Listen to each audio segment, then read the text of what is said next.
தமிழக முதல்வர் திரு விஜய் அவர்களுக்கும் நீதிமன்றங்களுக்கும் எனது நெஞ்சார்ந்த நன்றியை தெரிவித்துக் கொள்கிறேன்.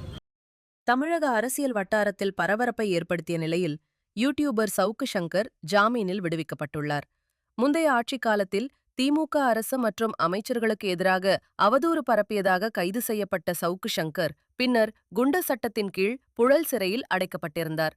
இந்நிலையில் தமிழ்நாட்டில் ஆட்சி மாற்றத்துக்கு பிறகு குண்டர் சட்ட வழக்குகளை ஆய்வு செய்த ஆலோசனைக் குழு அளித்த அறிக்கையின் அடிப்படையில் அவர் மீது போடப்பட்டிருந்த குண்டர் தடுப்பு சட்டம் ரத்து செய்யப்பட்டதாக தமிழக அரசு அறிவித்தது.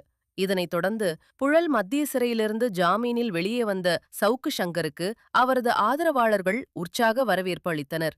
பின்னர் செய்தியாளர்களிடம் பேசிய சவுக்கு சங்கர் தமிழ்நாடு முதலமைச்சர் விஜய் மற்றும் நீதிமன்றங்களுக்கு நன்றி தெரிவித்தார். மேலும் திமுக ஆட்சியை மக்கள் நிராகரித்துள்ளனர், கொளத்தூரிலேயே ஸ்டாலின் தோல்வியடைந்தது மக்கள் கொடுத்த தீர்ப்பு என்று தெரிவித்தார். அதே நேரத்தில் தமிழக வெற்றிக் கழக தலைமையிலான கூட்டணி ஆட்சி முழு 5 ஆண்டுகளும் நீடித்து மக்களுக்கு நல்லாட்சியை வழங்க வேண்டும் என்றும் கூறினார். தொடர்ந்து பேசிய அவர் தமிழகத்தில் ஊடக சுதந்திரம் இருக்க வேண்டும் என்றும் தான் எப்போதும் போல அரசை விமர்சிக்க வேண்டிய இடத்தில் விமர்சிப்பேன் என்றும் தெரிவித்தார். மேலும் மக்கள் தீர்ப்பை மதித்து செயல்பட்டால் மட்டுமே நல்லாட்சி சாத்தியம் என்றும் சவுக்கு சங்கர் கூறினார். இந்த பேட்டி தற்போது சமூக வலைதளங்களில் வைரலாகி வருகிறது. தமிழக வெற்றிக் கழகம் பெற்ற வெற்றியானது பணம், சாதி, மதம், வயது இவற்றை எல்லாம் கடந்து தமிழக வெற்றிக் கழகம் வாக்குகளை பெற்றிருக்கிறது, வெற்றி பெற்றிருக்கிறது. இந்த காரணத்தினால் என்ன கேட்டீங்க? இந்த காரணத்தினால் தமிழக முதல்வர் திரு விஜய் அவர்களுக்கு இந்த சாதிக்கு பிரதிநிதித்துவம் கொடுக்க வேண்டும், இந்த சாதிக்கு அமைச்சர் பதவி கொடுக்கலன்னா இந்த சாதி ஜனங்க கோச்சுப்பாங்கன்ற அச்சம் திரு விஜய் அவர்களுக்கு துளியும் இல்லை என்று நான் கருதுகிறேன். சமூக நீதி பேசக்கூடிய கட்சிகள் 70 ஆண்டுகளுக்கு மேல் தமிழகத்தை ஆண்டிருக்கின்றன. 8 தலித் அமைச்சர்களை நியமிக்க வேண்டும் என்று ஒரு கட்சிக்கு கூட தோன்றவில்லை என்பதை இந்த நேரத்தில் நம்ம ரொம்ப குறிப்பிட்டு பார்க்கணும். ஸோ கண்ணை மூடிட்டு யார் என்ன நினைச்சாலும் பரவாயில்ல, நான் 8 தலித்துகளை அமைச்சராக்குவேன் என்று விஜய் சொல்லக்கூடியதே சமூக நீதியில் அவர் தீவிரமாக கவனம் செலுத்துவார் என்ற நம்பிக்கையை ஏற்படுத்துகிறது.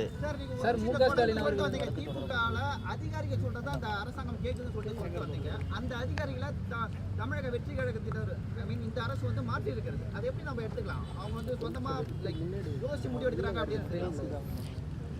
இந்த நடவடிக்கைகள் ஒன்றே, குறிப்பாக ஆவினுக்கு நியமிக்கப்பட்ட அந்த அதிகாரிய நியமனம் எல்லாம் நீங்கள் கணக்கில் கொண்டு பார்த்தீர்கள் என்றால், இந்த நியமனங்களே நாட்டில் நடக்கும் அத்தனையையும் திரு விஜய் அவர்கள் கவனித்துக் கொண்டிருக்கிறார், அல்லது திரு விஜய்க்கு ஆலோசகர்களாக இப்போது இருப்பவர்கள் கவனித்துக் கொண்டிருந்திருக்கின்றனர். ஒவ்வொரு விஷயமாக கையில் எடுத்த நடவடிக்கை எடுத்து கொண்டிருக்கின்றனர் என்று மகிழ்ச்சியோடு அந்த செய்தியை நான் பதிவு செய்ய விரும்புகிறேன்.